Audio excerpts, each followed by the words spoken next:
Сәлем барлықтарыңызға, өте дәмді болып шығатын тауық етінен наггетс жасайтын боламыз. Екі түрлі жасалу жолын көрсетемін.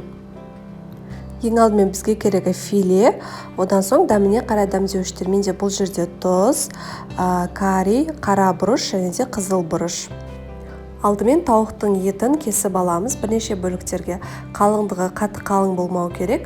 Дәл осылай видеода көрсетілгендей кесесіздер. Егер қалың болса, іші піспей қалуы мүмкін.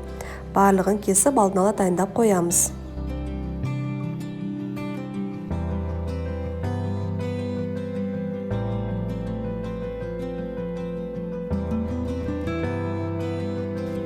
Мінекей осылай турап алдық. Енді дәміне қарай дәмдеуіштер қосамыз. Бұл енді дәмдеуіштер өздеріңіздің еркілеріңіз бойынша қоссаңыздар болады.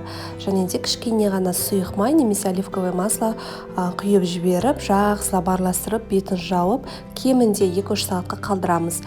Немесе түнде жасап, бір түн алдын жасап қойсаңыздар болады, холодильникке салып. Мінекей дайын болды. Енді біз қуырып аламыз. Ең алдымен осындай панировочный сухарики, яғни үгітілген нанның ұнтағына малып алып, солай қуырамыз. Алдымен ұнымызға малып аламыз. Одан соң жұмыртқаға ешқандай тұз қоспайсыздар. Одан соң біздің панировочный сухарикиге жақсылап аунатып алып, барлығын алдын ала осылай дайындап қоямыз.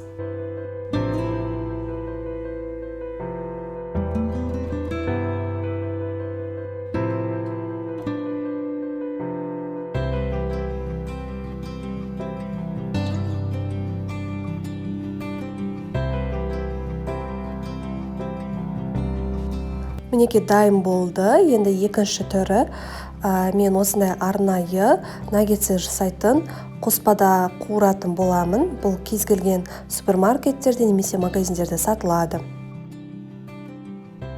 Ыдысымызға салып аламыз.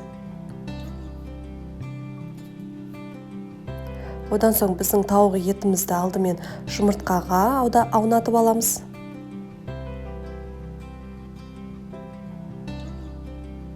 Одан соң біздің дайын қоспамызға аунатып, осы процесті тағы да бір рет қайталаймыз.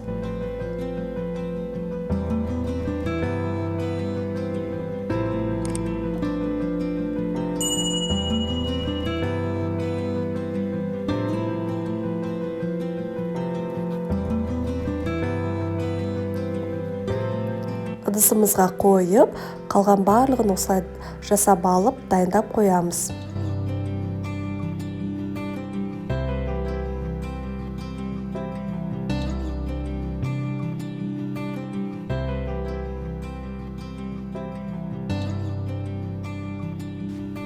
Табамыздың астын қатты отта қойып қыздырамыз. Мінекей дайын болды біздің екі түрлі әдіспен жасалған наггетсыларымыз. Енді қызып шыққаннан соң сұйық майымызды құямыз. Сұйық майымыз барынша қатты қызып тұруы керек. Асы барынша қатты отта қоясыздар. Қызып шыққаннан соң асын шамал ғана пәсейтіп, біздің наггетсыларымызды қуырып аламыз. Екі жағы қызарғанша қуырып алуларыңыз керек. Бірінші беті қызарғаннан соң екінші бетіне ауыстырып шығып, тағы да қуырып аламыз. Мінекей дайын болды. Міндетті түрде қағаз салфеткамыздың үстіне қоямыз. Артық майларды сіңіріп алу үшін. Дастарханда әдемі көріну үшін біздің наггетсыларымызды дәл ортасынан бөліп алып қуыратын боламын.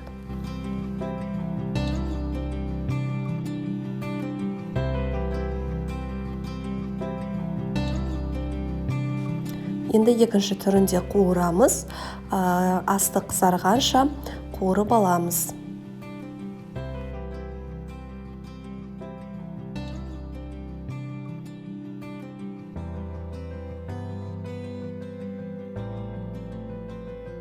Мінекей достар, тауық етінен жасалған біздің наггетсыларымыз дайын болды. Міндетті түрде жасап көріңіздер, сіздерге ұнайтынына сенімдімін. Балаларыңызға жасап беріп қуантыңыздар. Менің жолдасыма осы бірінші қуырылған әдісі ұнады, яғни үгітілген наннан жасалған түрі ұнады, панировочный сухарикиден. іші піспей қалады деп ойламайсыздар, өте дәмді болып шығады. Ал маған екінші дайын қоспадан жасалған наггетсінің түрі ұнады. Сырты қытырлақ, яғни хрустящий, ал іші өте жұмсақ болып келеді. Сіздермен бірге болған Арайдың асханасы. Каналыма тіркеліп, лайк басып, қоңырау белгісін басып қоюды ұмытпаңыздар. Астарыңыз дәмді болсын.